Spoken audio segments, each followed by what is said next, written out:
2024 లేదా 25లో డిగ్రీ లేదా బీటెక్ చదివారా? సాఫ్ట్‌వేర్ జాబ్ కోసం ఎదురు చూస్తున్నారా? అయితే కోడ్ జ్ఞాన్ 100 డేస్ కోర్సులో చేరండి, జాబ్ సాధించండి. హలో రవీంద్రనాథ్ గారు. హాయ్ అండి నాగరాజ్ గారు. సార్, దేశం మొత్తం బడ్జెట్ కంటే కూడా బంగారం, వెండి వీటి గురించి ఎక్కువ మాట్లాడుకుంటూ ఉన్నారు. అసలు ఇది ఇక్కడ ఈ విషయంలో పెట్టుబడి పెట్టాలా వద్దా అనేటువంటిదే చాలా ఎక్కువగా జరుగుతున్నటువంటి డిస్కషను. అంటే ఇది సరైన సమయమేనా? భారీగా తగ్గుతూ ఉన్నాయి. ఇది దేనికి సంకేతం అని మనం అనుకోవచ్చు అంటారు? స్పైక్స్ అంటారు నాగరాజ్ గారు. మార్కెట్లో, స్టాక్ మార్కెట్లో ఈ క్యాండిల్ బార్స్ మనం చూసేటప్పుడు స్పైక్స్ వస్తుంటాయి.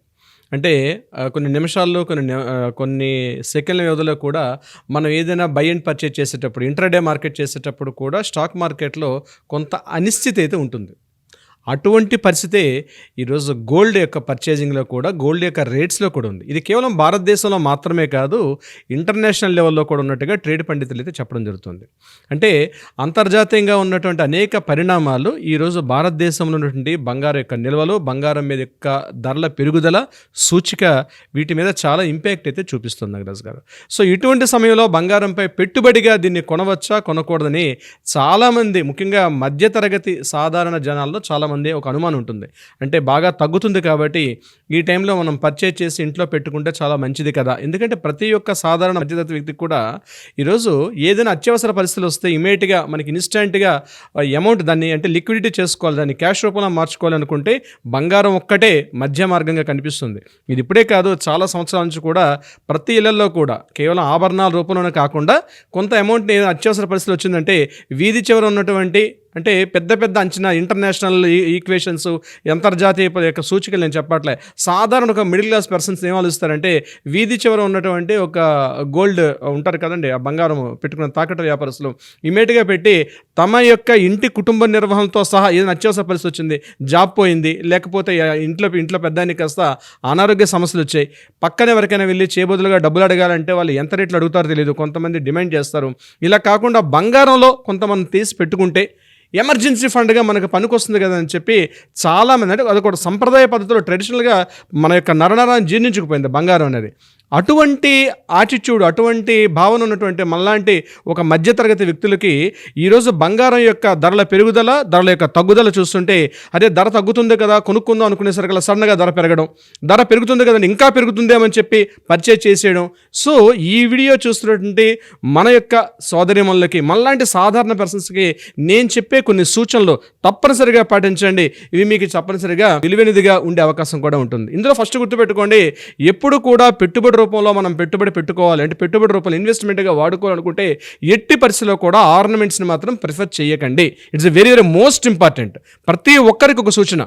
అంటే ఇళ్లలో పెళ్ళిళ్ళు ఉన్నాయి, లేకపోతే ఇంటి ఆవిడకి ఏదో ఒక నెక్లెస్ చేయించాలి, ఒక హారం చేయించాలి అనుకుంటే కొద్దిగా వెయిట్ చేయండి. కానీ లేదు, మన భవిష్యత్ అవసరాలకు ఉపయోగపడుతుంది కదా, పిల్లల యొక్క చదువుల నిమిత్తం కానీ, లేకపోతే విదేశాలకు పంపించాలి, ఇలాంటి నేను చెప్పేది పెద్ద పెద్ద బిజినెస్ మ్యాగ్నెట్స్ కోసం కాదు నాగరాజ్ గారు. కామన్గా ఉన్నటువంటి 90% మధ్యతరగతి వ్యక్తులు, మనలాంటి మధ్య భారతదేశం గురించి మనం మాట్లాడుకుంటున్నాం. ఏదైనా పెట్టుబడిగా రేపు ఏమైనా పెరిగిపోతుందేమో అన్న ఆలోచన ఉన్న వాళ్ళు మాత్రం ఎట్టి పరిస్థితుల్లో కూడా ఆర్నమెంట్స్లో మీరు ఇన్వెస్ట్మెంట్ చేయకండి. ఇది చాలా ఇంపార్టెంట్ నోట్. ఎందుకంటే ఆర్నమెంట్స్లో ఏమవుతుందంటే తరుగని, మజూరీ ఛార్జెస్ అన్నవి ఆల్మోస్ట్ యాక్చువల్ కాస్ట్లో 25 to 27% కూడా అక్కడ మనకి యాడ్ అని ఉంటుంది. యాక్చువల్గా ఒక ప్రిన్సిపల్ అమౌంట్ ₹1,00,000 పెడుతున్నాం అంటే తెలియకుండానే ఒక 25,000 నుంచి 27,000 రూపాయల వరకు అదనంగా మనం పెట్టుబడి అంటే అదనంగా మనం చెల్లిస్తుంటాం. అది యాక్చువల్గా ఉన్నటువంటి రేటుకి దీనికి తేడా ఉంటుంది. యాక్చువల్గా పెరుగుదల ఎలా ఉంటుంది, మ్యాక్సిమం ఒక 8 years పాటు మనం ఒక లాస్ట్ ఒక స్టాండర్డ్స్ మనం తీసుకుంటే మ్యాక్సిమం 10 to 15% మాత్రమే పెరుగుదల ఉన్నది కరెక్ట్ అయిన పెరుగుదల. కానీ ఇప్పుడు అలా కనిపించట్లేదు. 100%, 150%, 180% కూడా మనం లాస్ట్ కొద్ది నెలలుగా మనం చూస్తున్నాం. ఇటువంటి టైంలో మాత్రం పెట్టుబడి రూపంలో అంటే సేవింగ్స్ పాయింట్ ఆఫ్ వ్యూ మనకి ఏదైనా ఫ్యూచర్గా ఒక ఎమర్జెన్సీ ఫండ్గా పనికొస్తుంది అనుకుంటే మాత్రం ఈ టైంలో పర్చేజ్ చేయకపోవడమే మంచిది అన్న నా యొక్క అభిప్రాయం నాగరాజ్ గారు. సరే, స్టాక్ మార్కెట్ చూస్తే బడ్జెట్ తర్వాత మొత్తం పడిపోయింది, అమాంతం పెరుగుతుంది అనుకున్నారు. కానీ గోల్డ్ మాత్రం పెరుగుతూ ఉంది, అండ్ గోల్డ్ రేట్ మాత్రం తగ్గిపోతూ ఉంది. అంటే ఇప్పుడు ఈ పెట్టుబడిని ఏ విధంగా పెట్టాల్సినటువంటి అవసరం ఉంటుందంటారు మనం? అంటే ఈక్విటీలో పెడితే మంచిదా, ఫిజికల్ గోల్డ్లో పెడితే మంచిదా? అంటే మీ ఒపీనియన్ ఏంటి సార్ అసలు? నేను 4 పాయింట్స్ చెప్తాను నాగరాజ్ గారు దీనికి సంబంధించి. నెంబర్ 1 ఏంటంటే, ఇప్పుడు నేను అన్నట్టుగా 80% కూడా ఫిజికల్ గోల్డ్, ఆర్నమెంట్ గోల్డ్ అనేది ప్రిఫర్ చేయొద్దు, తీసి పక్కన పడేసండి. నెంబర్ 2, ఒకవేళ మీరు బార్స్లో కానీ లేక బిస్కెట్ల రూపంలో పర్చేజ్ చేసుకుంటే మంచిది కొంతవరకు, అది కూడా లిమిటెడ్ వరకే. అది ఎంతవరకు మనం పెట్టుబడి పెట్టాలనుకుంటే మీ యొక్క ఇన్కమ్ ఎంతైతే ఉంటుందో ఉదాహరణకి ఇంట్లో ఉన్నటువంటి ఇంటి పెద్ద, ఇంట్లో ఉన్నటువంటి పిల్లలు ఎంతమంది సంపాదిస్తున్నారో టోటల్ ఇన్వెస్ట్మెంట్లో 10-15% మాత్రమే గోల్డ్లో పెట్టుకోండి. టోటల్ ఇన్వెస్ట్మెంట్ మొత్తంలో మోర్ దెన్ 50-80%. ఈ మధ్య మనం చూస్తున్నాం గడిచిన కొద్ది రోజులుగా అప్పు చేసి కూడా పాత బంగారాన్ని లోన్స్ కంపెనీస్లో పెట్టి అక్కడి నుంచి తీసుకొచ్చి 3 రూపీస్కి 5 రూపీస్కి వడ్డీ తీసుకొచ్చి పెట్టారు. ఇలాంటి పిచ్చి పనులు మాత్రం ఎట్టి పరిస్థితుల్లో చెయ్యవద్దు. ఎందుకంటే మార్కెట్ అనేది స్థిరంగా లేదు కాబట్టి ఈ టైంలో కరెక్ట్ ఇది కాదు. సో మ్యాక్సిమం మన ఇన్వెస్ట్మెంట్స్లో 10-15% మాత్రమే పెట్టుకోండి. అది ఒకే చోట పెట్టుకోకుండా ఈక్విటీస్లో ఉంది, అంటే లీగల్ సావరెన్ బాండ్స్ అని ఉంటాయి.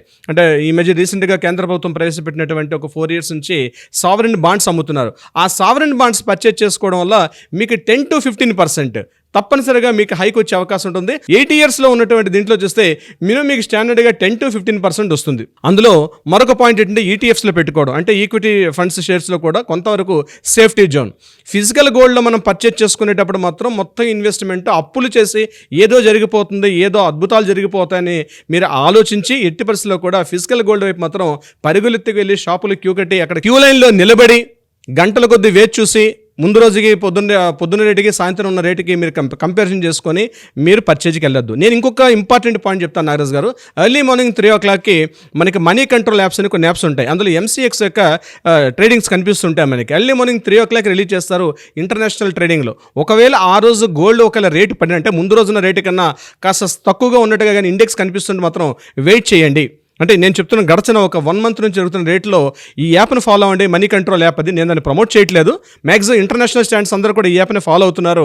అందులో MCX యొక్క ఆ పోర్ట్ఫోలియోస్ చూస్తారు మార్నింగ్ ఇంటర్నేషనల్ స్టాండర్డ్స్లో ఎలా ఉందని. అంటే ఒక దేశం ఇది కేవలం ఇంటర్నేషనల్ ట్రేడింగ్స్లో ఉంటుంది. దాంట్లో మనకు కనిపిస్తుంది ఈరోజు ఇండియన్ రేటే కూడా ఎంత ఉంటుంది. మార్నింగ్ ఎర్లీ మార్నింగ్ 3:30-4 o'clock కనిపిస్తుంది. ఎవ్రీ పర్సన్ ఈజీగా చూసుకో, దానికోసం న్యూస్లు వెతకాల్సిన అవసరం లేదు. మార్నింగ్ 3:30-4 o'clock వస్తున్నట్టు న్యూస్ బులెటిన్ మీరు ఒక్కసారి ఫాలో అవ్వగలిగితే అందులో మీకు రిజల్ట్ కనిపిస్తుంది. దాన్ని బట్టి పర్చేజ్ చేయాలా వద్దనేది. బట్ ఏదైనప్పుడు కూడా legal sovereign bonds, physical gold కాకుండా బార్స్ కానీ లేక బిస్కెట్స్లో పెట్టుకోండి. వచ్చేది ఎలాగో మ్యారేజ్ సీజన్ మాత్రం ఇది కొంతవరకు ఇబ్బంది కలిగే పరిస్థితి. ఎందుకంటే ఫిబ్రవరి, మార్చి, ఏప్రిల్లో చాలా ముహూర్తాలు ఉన్నాయి. కొన్ని లక్షలాది పెళ్ళిళ్ళు ఉన్నాయి. కొన్ని కోట్ల రూపాయల టర్న్ ఓవర్ కూడా నడిచే అవకాశం కూడా ఉంది. ఈ సమయంలో ఇటువంటి ఈ స్పైక్స్ రావడం ఏదైతే ఉందో మార్కెట్ ఫ్లక్చుయేషన్స్కి ఇది కొంత నెగిటివిటీ అని చెప్పొచ్చు. ముఖ్యంగా అమ్మాయికి పెళ్లి చేయాలి, అబ్బాయికి పెళ్లి చేయాలి, ఏదో బంగారం పెట్టాలని మనకు ఒక సంప్రదాయ పద్ధతులు కొన్ని ఉన్నాయి. ఈ టైంలో మాత్రం పర్చేజ్ చేయడం మాత్రం కరెక్ట్ అనేది కాదు. వీలైతే మాట్లాడుకొని వాళ్ళు కూడా బాండ్స్ ప్రిఫర్ చేసే అవకాశం చేసుకోండి. ఎందుకంటే ట్రెండ్ మారాల్సిన పరిస్థితులు కూడా ఉన్నాయి. ఈ రోజున రేట్లో ఎక్కువ రేట్లో కొనేసి అయ్యో మనం ఆ బడ్జెట్లో ఇబ్బంది పడే పరిస్థితి కాకుండా బాండ్స్లో కొనుక్కుంటే చాలా వరకు సేఫ్టీగా ఇబ్బందులు పడి అప్పులు పాలయ్యి ఏదో జరిగిపోతున్నటువంటి ఒక ఊహల్లో మాత్రం భ్రమల్లో మాత్రం బతకాల్సిన అవసరం లేదు. నాగరాజ్ గారు చూద్దామండి అసలు ఏ మేరకు ఉంటుందనేది, అంటే మన ఆడియన్స్ ఒపీనియన్ కూడా దీన్ని ఏ విధంగా తీసుకుంటాం. బట్ 4 points మాత్రం చాలా డీటెయిల్గా చెప్పారు. ప్రతి ఒక్కరు దాన్ని అర్థం చేసుకుని కనుక ముందుకెళ్ళగలిగితే నిజంగానే చాలా బాగుంటుంది. Anyways thank you so much Alagar Ravindranath గారు. Thank you so much Nagaraj గారు.